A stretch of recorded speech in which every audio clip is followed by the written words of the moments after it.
So hi, Vivian. So could you share the story of what happened that led you to go to Africa? Sure. Well, just by a little way of background, when I first met Debbie, she was gracious enough to do some work with me because one of the things that I knew was calling me, was really calling my soul, and it wouldn't shut up, was that I really wanted to become a mother, and I really wanted to have a child. And I had this fear about not being fertile and all these things, and Debbie in the mid-90s really put me through some processes where I connected to the goddess of fertility, who happens to be wearing green in case you run into her.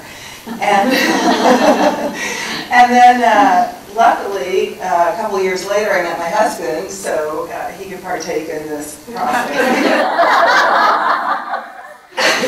And it was just such a huge drive for me to become a mother and to have a child, and I was so blessed because in 2002 I had my son Zach. And several years later, we had the idea that maybe we would want to try to have another child, and we tried and I got pregnant, and about 9 weeks later I had a miscarriage.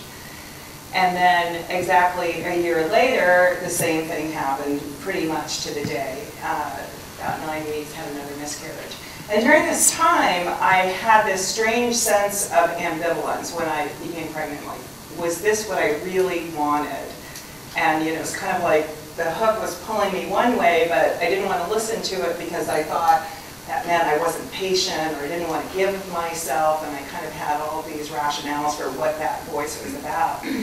And then after the second time, I started just at the same time to become more and more aware of the issues that were going on in Africa. And if you remember, Bono was very involved and still is, Angelina Jolie, and started to hear these numbers coming out of Africa, like every 30 seconds a child dies of malaria, a completely treatable and preventable disease. There are now 13 million orphans in Africa as a result of AIDS, and there are 17 million, maybe now close to 20 million people who died of AIDS. And I just was in such disbelief at this life that I was living, where I got to be really neurotic about my kid and whether he was getting germs when he went into the grocery cart at the store, and every 30 seconds a child is dying of a completely treatable and preventable disease. And there was something in me that made me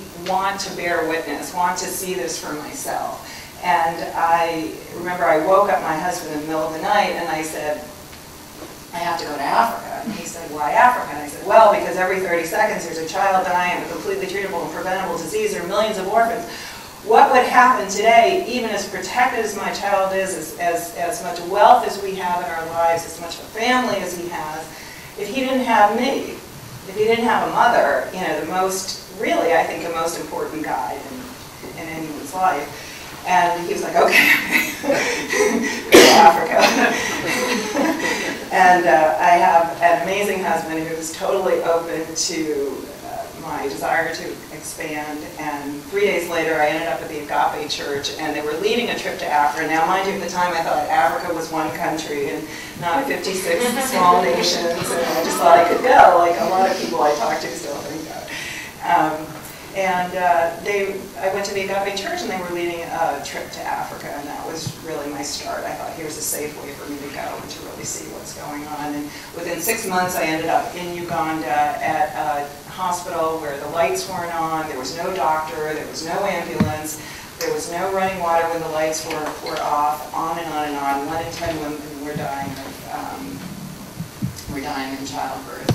And one thing just led to the next, and what I started to see was to go over and just address the healthcare issues was really very, very much like putting a Band-Aid on it, and that I started to see that education was really where change can begin to happen.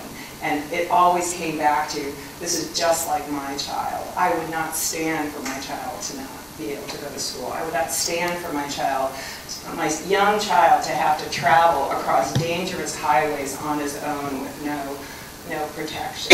I wouldn't stand for my kid to sit in a class with 150 students and a teacher who was so exhausted and burned out with no resources.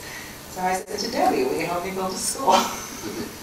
And today we're starting on our third school, and as a result of the investment of the collective heart and Bo and Debbie with her huge heart, we're going to be sending thousands of kids to school over the next several years.